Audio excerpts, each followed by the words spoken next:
வட இந்தியாவில் கங்கா மாதாவின் மேல் பெரும் பக்தி கொண்ட ஒரு செருப்பு தைக்கும் தொழிலாளி வாழ்ந்து வந்தார்.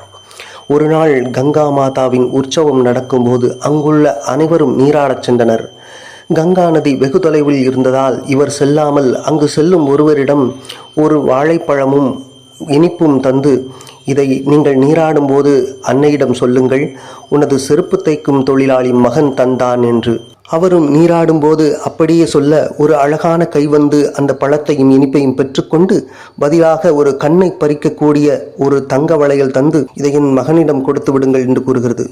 ஆனால் ஆசை யாரைத்தான் விட்டது. அவர் நேராக தங்க நகை கடைக்கு சென்று அந்த நகையை விற்றுவிட்டார்.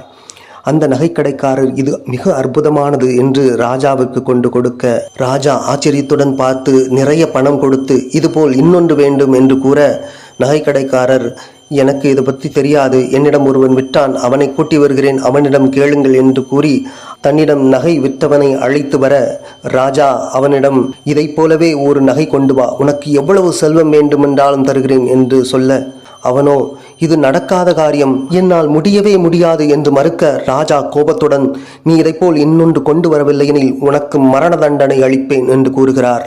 அவன் வேகமாக செருப்பு தைக்கும் தொழிலாளியிடம் ஓடிச் சென்று நடந்ததை கூறி, இப்போது என் தலை தப்புவது உன் கையில்தான் இருக்கிறது என்று கூறி அழ, செருப்பு தைக்கும் தொழிலாளி அவருக்கு ஆறுதல் கூறிவிட்டு மனதார கங்கா மாதாவை ஒரு கணம் நினைத்து கொண்டு தன் எதிரில் இருந்த அழுக்கு தண்ணீர் நிறைந்த தோல் ஊற வைக்கக்கூடிய பாத்திரத்தில் கையை விட்டு எடுத்தார்.